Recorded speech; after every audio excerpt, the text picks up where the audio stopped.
Welcome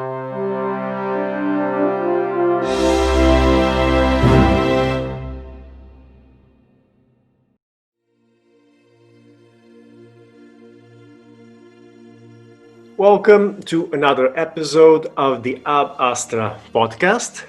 Today we have with us two Brazilian researchers, Cristina de Amorim Machado, who studied education and philosophy, and it's a teacher in these subjects, and she's from the State University of Maringá.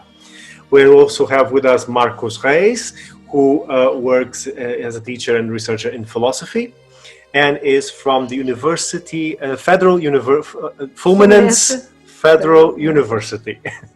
Okay. Welcome. Welcome. Thank you very much. Thank you They are also, they are also the part of a research group, a Brazilian research group, an investigation group, a university investigation group on astrology and history of astrology, philosophy of astrology. So it is also in that area that they're going to talk about us. So it is called the Academia Celeste, Celestial Academy. So welcome, you both. Welcome. Thank you very much. So tell us a bit about your work and your research group. You are the Celestials. Celestials. Well, I have my PhD in translation study, especially about Ptolemy's Tetrabiblos. And my master's was in philosophy. Mm-hmm. And I study the philosophy of science and the demarcation problem and the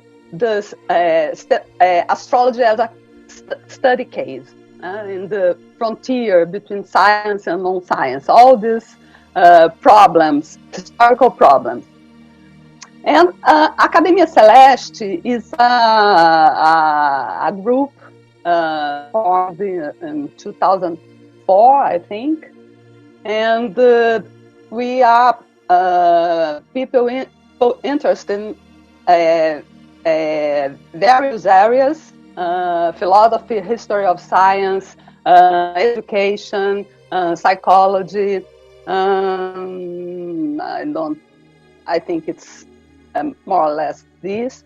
And we are interested in studying astrology in an academic perspective.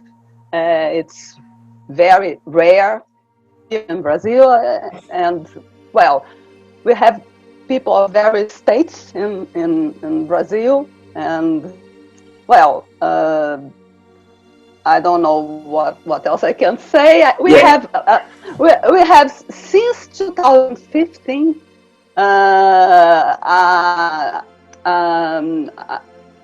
certification. No, this stellium. We have a symposium with a meeting with all the academics, all celestial academics. How many celestials are there? How many? Officially, seven, and some gaps as well. Okay. And well, it's very interesting. We have some videos in YouTube, not very beautifully good, organized. Yeah, not very good quality. Because we are all amateurs in media, so we do this as philosophers, so it's not very good, but it is a recording of that meeting. Of our annual meetings, right? Since 2015, annual meetings that we call them stellium. So a stellium of the celestial academics that we present our research for ourselves. So already 16 stelliums since 2004. No. Actually, this The stellium started in 2015. 15. So we have 5 stelliums. This year it will be the 5th, and we'll do online. Virtually. Virtually. When will it be? Probably September. Okay. But we'll start to organize as soon as possible. Well, let us know. Yeah. For sure. And you'll be welcome to share this meeting. So when you talk about these celestial meetings with all the elements of the group, they come from different areas. Some from philosophy, some from linguistics, some from other areas. This is actually very interesting because it's multidisciplinary. Yeah. How do you approach, or what? Well, actually, it's 2 questions. What topics do you address, and how do you approach them? Since that you come from different areas, and therefore with different methodologies, how do you approach them? One important thing that Cristina talked right now is that the great majority of us, we are researchers inside of the university, but that we have also interest in astrology. So we do this bridge, like between the colloquial language of astrology that we have in the day-to-day in the newspapers, and as like everybody knows astrology a little bit, their own signs, but we try to put the academic and the research language inside, or try to approach it on the field of astrology. That's why we invented this academic, celestial academics, right? or the academic that is celestial, and it is really tough. It is something that we have to think about it, how to approach this field of study. And as Cristina was talking, we have many different types of approaches. We have a main field probably of philosophy, thinking about it, because I think the majority of us come from philosophy. But there is Celorio, I think, is on education, how to and education, and Angelica has her background in history of science. And history of science and philosophy, I think, are both main approaches on the field of astrology that we have. And now we have a Latinist. Oh, that's right. Very handy. Yeah, very really handy. Yes. And now with the Manilius studies, it is very interesting the details which he could take in the text. Very interesting. So you are now studying Manilius? Yeah. The Latin text. Oh, that's very, very ambitious and very interesting. So Manilius, and you're looking systematically, I mean, or just some specific chapters? How are you doing? No, all the book. We start with the book 1, and initially we are doing an overview. And of course, in this overview, we can take some details, as some words that the Latinist could take meanings, hiding meanings, and it's very interesting. And about the philosophy in the first book, the Stoic philosophy, Marcos would love that. We need you in these meetings. And it's of course I try to make comparisons with Ptolemy's Tetrabiblos all the time, and actually our methodology is not heavy methodology. I think it's I would call it a freehand methodology. Yeah, to be really open, in the first reading, right? I think that as we have other research in our daily work, we have to do this in our free time, so it's not easy. For example, I have my research group here in University of Maringá in science studies. So I try to all the time make these connections, this mercurial work. It's very important for me.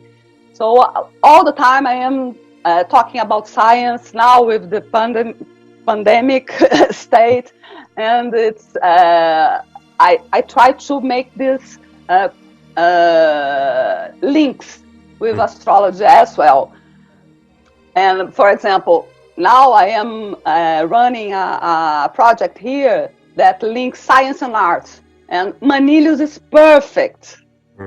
Perfect, because it's a marriage between poetry and science. Yes. And it's inside a background, a context of other poets of his time, and it's perfect with my research project here, which has nothing to do with historical astrology directly, but it's possible to link, and it's very satisfactory. Something important that Cristina is saying, that each one of us has their own field of investigation and study. I study mostly ancient philosophy and Greek language, and especially Plato and Greek mythology also. But since the beginning of my studies, I've been studying a theme that became very famous with Michel Foucault, is that and actually that he got from Pierre Hadot, that the philosophy as a form of life, that the philosophy in the ancient philosophy was not something specifically theoretical and something apart from the daily life. Philosophy is something that has to do with the transformation of each person. And to be a philosopher, it means to have a type of a way of life, and it's composed of several exercises. And how do I do the link with astrology and cosmology, actually? Because of the necessary link between cosmology and ethics in ancient philosophy. And this is and talking already now, Cristina, of a project that me and Cristina, we made it for several years, and we got some scholarships, two different scholarships, to produce a book that we made on this topic, cosmology, physics, and its relation to ethics. Because the physics and cosmology of Aristotle, the Stoics, and Plato are all their, like the Timaeus and the Decaelo of Aristotle and the Stoics. This is really, really clear and is irrefutable, right? Their physics and their cosmology, they have an aim, strictly ethical aim. They study physics so they can know themselves.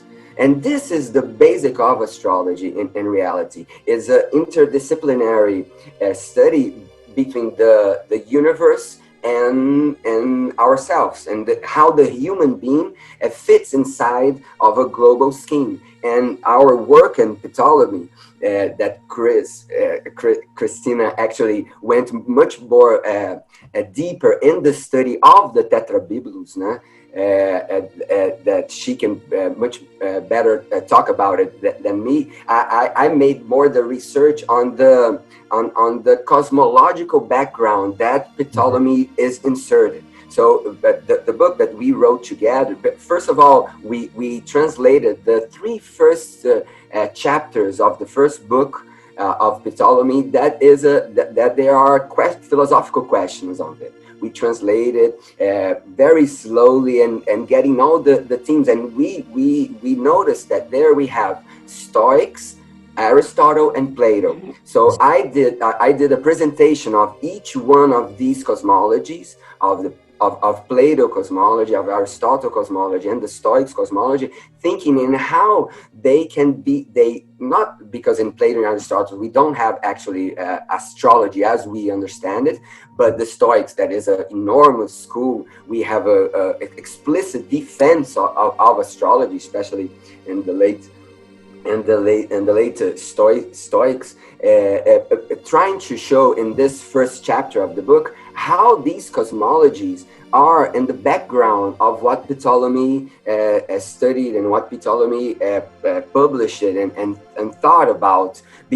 Because even the Almagest, that is let's say in this way, it's a book strictly of astronomy, if we can say this strictly of astronomy, if that would exist in ancient philosophy and ancient cosmology, there is the first chapters of the Almagest, they're ethical, they're profoundly ethical, and they're thinking about how the cosmos has something to talk to us, has something to tell us about ourselves.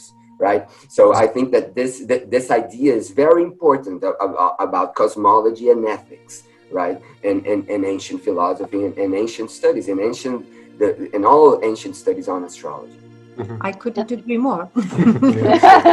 Also, there is another point that you mentioned. Again, being people from different researchers from different areas of knowledge, and you said that astrology has this. In fact, it is interesting for several sectors of a society. Also, like philosophy, you said that the Greeks were more like living the philosophy, not so much thinking about it, but like incorporating it in their own lives. And astrology, although most people today think it's just a praxis, something that is done separately, but astrology was also a way of describing the world, of understanding the universe. Therefore, it is relevant for anyone who studies ancient pre-modern cultures in general terms, because it has to do with all sorts of sciences or knowledge, if you prefer, philosophy, cosmology, all sorts of actually art, medicine, linguistic, theology. Yes, theology. It's underlying every society, everything in pre-modern society. So it is in this sense a bit like philosophy, and also the ethical part that you just mentioned is also very present in astrology, as you know. Yeah. Yes. And not only at Almagest, the first chapters, but the first chapters of Tetrabiblos as well. We can catch this connection between cosmology and ethics. And that's why we only translate these first 3 chapters, which are the philosophical chapters. So are the ones that are interesting for your current research and for your research focus. And are you planning to translate more, or you're going to stay just with the philosophical sections for now? Only these 3. Yeah. You can show the book. It was, okay, the book here, very beautiful. It's very beautiful. and let me add that it is the first translation directly from Greek to Portuguese. To Portuguese, yeah. In history. In history, yeah.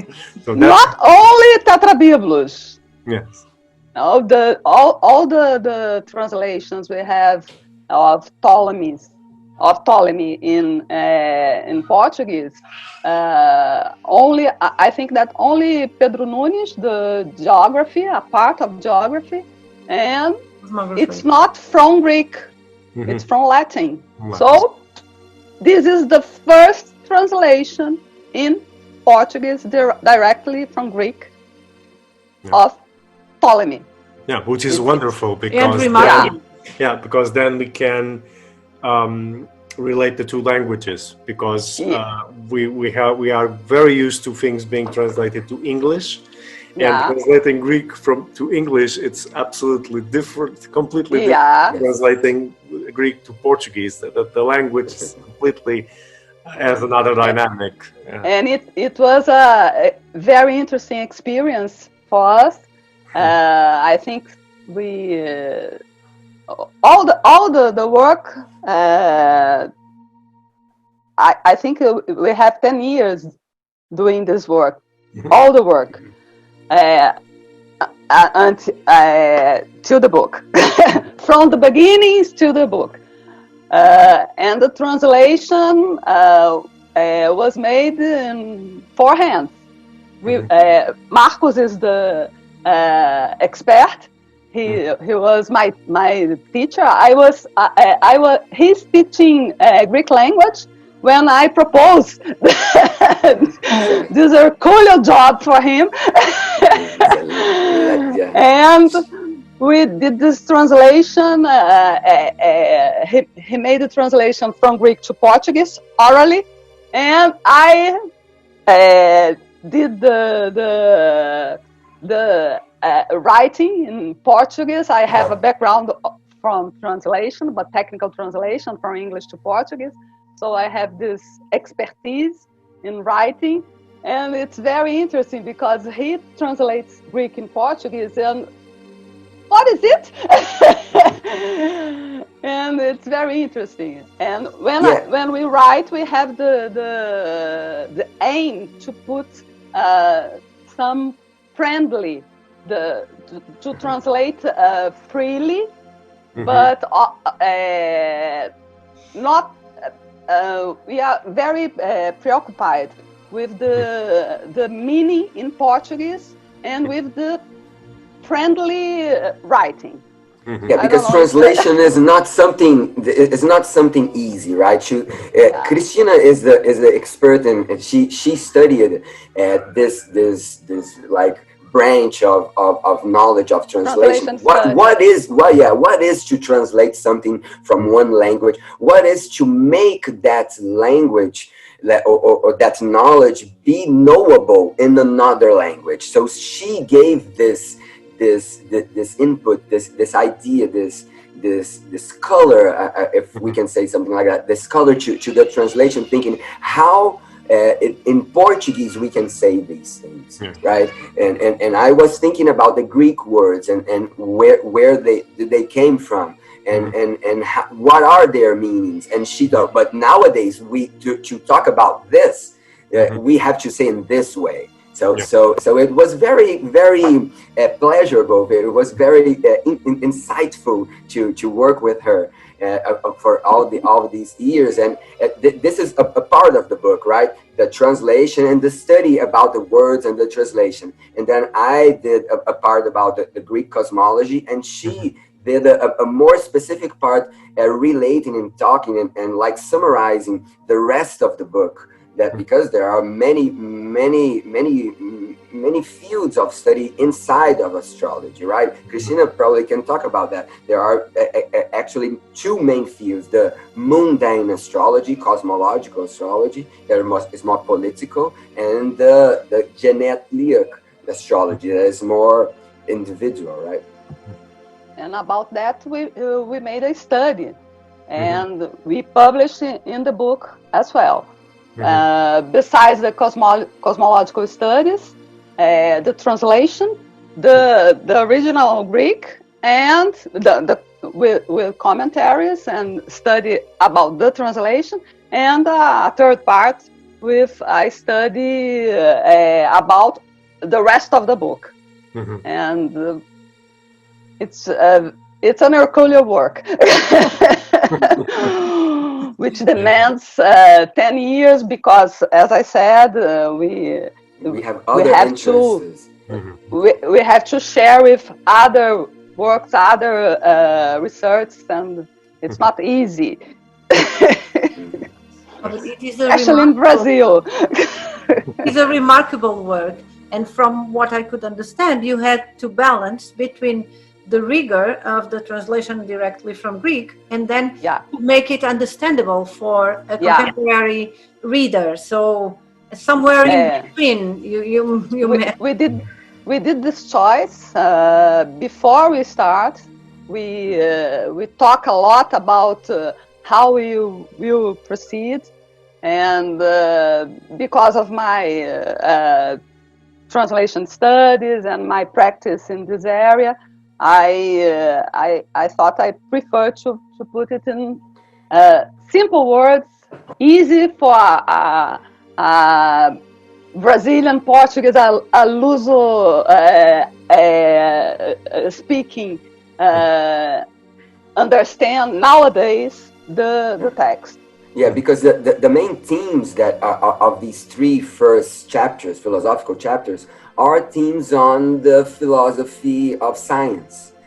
He is questioning what are the limits of astrology and what astrology can actually know and why it can know this and what it cannot know. Is very interesting because Ptolemy is very reasonable. He is not like a megalomaniac and omnipotent, thinking that astrology can know everything. He puts lots of like nuances in the limits of the astrological knowledge, and he is very innovative in the critics. He is a great critic of astrology and of the possibilities of astrology.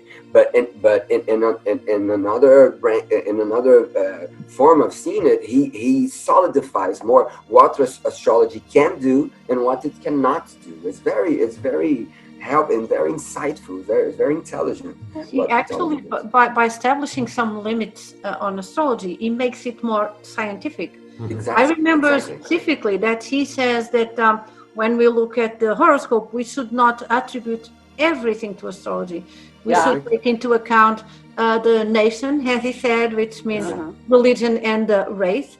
The atmosphere. The atmosphere, family, all sorts of things to determine the way life is being lived. And I remember this specifically. And this is very intelligent. And it's very scientific, in fact. He's saying that astrology is not the only factor that we should take into account. Another causes. Yes. There are another causes. Yes, he uses actually a Stoic term that is synaitia, con causes. There are multiple causes for something to happen. So it's not only the influence of the planets. If we can talk about influence, but it's not only the influence. There are various factors that makes things happen in the world and makes things happen to human beings. Yes. And this is totally different in Manilius, for example. Absolutely. For him, all the celestial bodies, the stars, cause all that happen here. It's totally different. Yes. It would be nice to put them together to talk. Of course.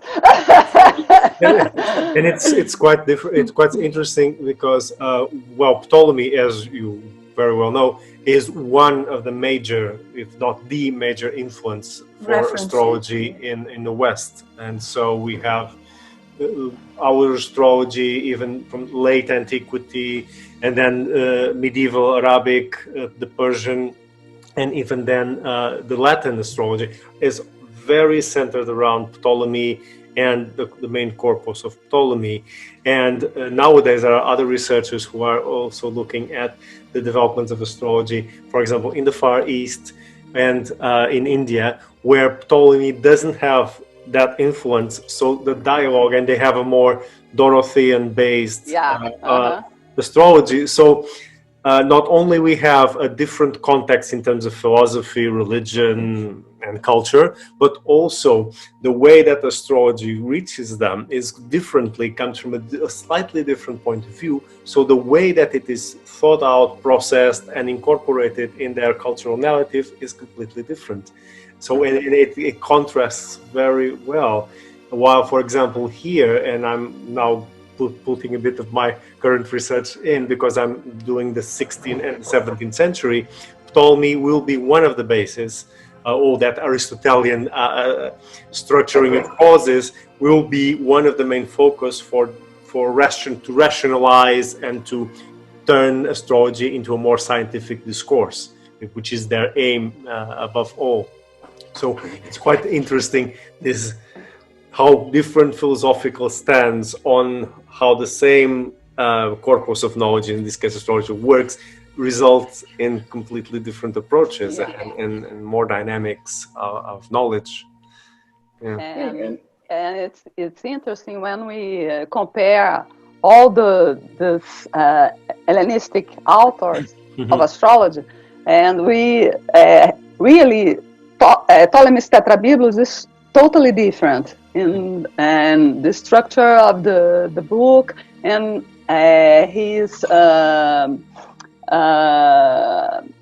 focus in the natural causes, only the points that it is possible to explain in some way, and because of that he deletes some part of the astrology of that time, as we see in Manilius and Dorotheus, and it will be very criticized for lots of commentators in the 20th century, and as if it is not the astrology in that time, etc., etc. I think it's it's not so important to put in these terms. I think that the intention, the aim of Ptolemy Tetrabiblos is totally different. He's trying to put in didactical form, in a way, in a scientific way, and that I think that it is his intention. So it's different. It is another problem for him. I understand. Yeah, there is a thesis that Ptolemy was not actually an astrologer, a practical astrologer, and the Dorotheus, Manilius, Firmicus, Materno, they were worried not only in establishing the field of science of astrology and making up a systematic approach to its main parts, but to the practice. The Dorotheus, Firmicus, Materno, Manilius, they were worried how to answer the questions they had in the let's say something, if we can say this division of practical and theoretical astrology. Ptolemy is a theoretical, he has a clear theoretical approach. He has this preoccupation of putting it in a scientific basis of what he is doing. The others were more interested in reading maps and actually doing it. Which one of them is more important is difficult to say, but this is a main difference that we can see. Because we do have in practice, if we look at the practice of astrology, then throughout time we do see a mixture of the two tendencies, because they will base mainly probably I'm just generalizing a bit, but mainly on Ptolemy for the theoretical support. It is usually the backbone and the canon of the explanation of astrology. And then when it comes to the practice, where they need much more information than what Ptolemy gives us in the Tetrabiblos, then the other authors come in to the praxis of the astrology. I think that's visible, although in different ways and in different periods. Yeah. And I think that there is another thing that is a lack in the Ptolemy's work is there is a demand, an interest in honorary astrology, and which is a kind of astrology more immediate. So I think that this is the point in the question between Ptolemy and another authors in Hellenistic astrology, because there is this interest in honorary astrology in Katarkai, and Ptolemy doesn't address this theme because it's for him it's not scientific, it's not possible to understand, to explain this phenomena, so he deleted from his book. It doesn't fit into his scheme. Therefore, let's put the other way. Okay. Yes. It's not from a physical nature for him, I think. Exactly. Because astrology for him, astrology is the physical counterpart from the mathematical astronomy. So, I was going to say for us that we are studying the history of astrology. It's very good to have all of them. Ptolemy, the Arabs, everybody. We are very happy to study all of them. All this multiplicity, it's amazing. We don't need to exclude one another, but it's more difficult. But that's the field of study. Yes. Yeah. I've also come across, and I'm working on that as a project within my thesis, is also something that is interesting to this discussion, which is later, when the New World is discovered, especially the Southern America, and everything has to be questioned in terms of practice, because the way Ptolemy puts and explains things in terms of seasonal cycles and structures is completely inversed in the Southern Hemisphere. And you have authors then starting to question, now how are we going to adapt these ideas of Ptolemy and this Aristotelian arrangement, which is so symmetrical, so nice. Now how are we going to put this working in the Southern Hemisphere, where we should inverse everything, the signs, the rulerships. Should we inverse everything? Should we inverse only the sun, or only some things, or or should we just ignore it?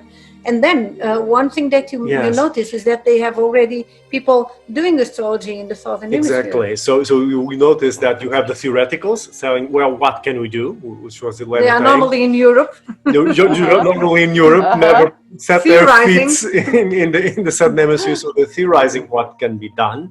And then you have people in the Southern Hemisphere, usually physicians, so practicing medical astrology, saying, well, but we shouldn't, well, they say they shouldn't inverse, but that's not what we are seeing here. So something is wrong. And they actually say, well, probably Ptolemy was wrong, as he was in many other things, because at this time, most of the geography is had to be revised. So have this saying, which is, if he was wrong in so many things, probably he wasn't right in this association. So we have to rethink it, rethink the explanation. What is the physical explanation for these connections between the signs, the planets, the rulerships? So it's quite interesting. But I think that because this is happening very late in the 17th century, then we have the marginalization of astrology quite quickly onsetting. So this discussion doesn't really go on for long. So we don't have many examples, at least that I am aware of. But it's still an interesting topic. It is a very interesting, and it's a very it is developed within a very scientific mind frame. Yeah. Because this is kind of a scientific. It's a big problem for astrology as a physical science. Big problem. But as the history goes on, the physical explanation for astrology, it's not more possible. So this problem disappears. Yeah. So I think, but it's very interesting in the perspective of the history of science, the history of astrology. I'm very interested in these authors. I don't know them. Yeah, they were mainly Jesuits, I think. No, these are not Jesuits. These are from Peru. Peruvian. They are Peruvian. People who are physicians, so usually Spanish physicians who are living in Peru, some of them already born in Peru. And they publish these large, there's one who I can't recall the name of the author, but I can let you know later on. And he publishes a huge treatise on medical astrology, something 700 pages long, so quite a huge treatise. In 1664, 4, something in around Spanish. that. In Spanish, he writes in Spanish. He's writing in Spanish, and he discusses this. And talks a little about this.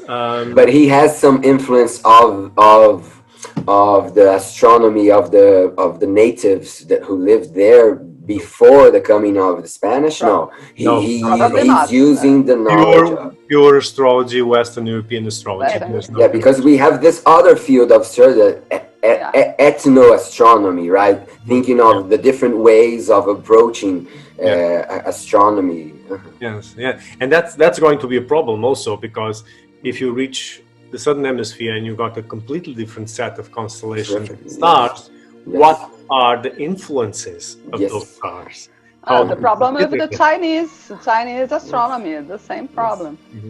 Yeah, because they have another sky. Another sky. There's no tradition other than perhaps the native tradition. Yeah, not even the skies are fixed, right? No. Not even the skies. The skies also change. Anything. And that is the lesson. And that is exactly the lesson, and I think it's interesting because it's a lesson of history of science and how things change in the same context. Yeah. What we can do with Ptolemy. Exactly.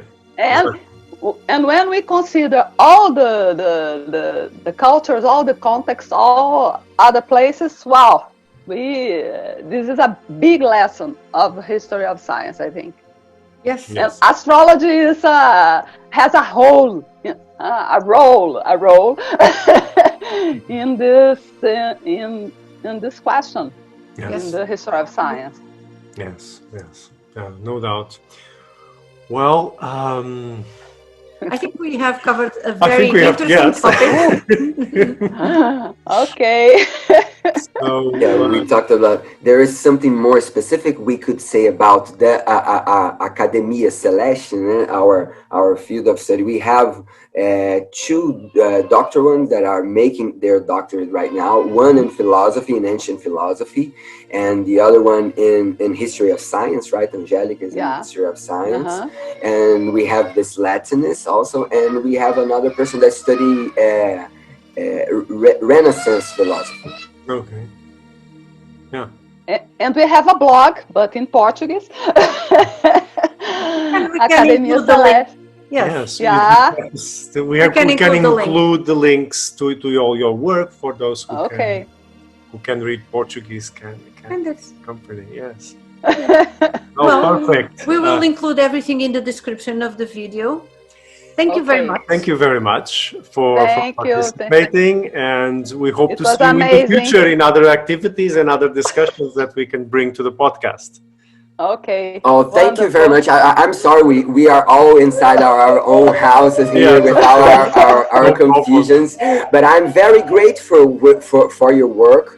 You are a reference for us here in Brazil, in the Academia Celeste. We talked about your work very often, and I'm very happy that you are in touch with us, and let's make this link more fruitful, and let's be in touch. I'm very, very happy that we are making this partnership, our things in this way. Of course. Thank you. Thank you for having us. And I make mine Marco's words. We really like your work and all these years. It's very important for us. Thank you.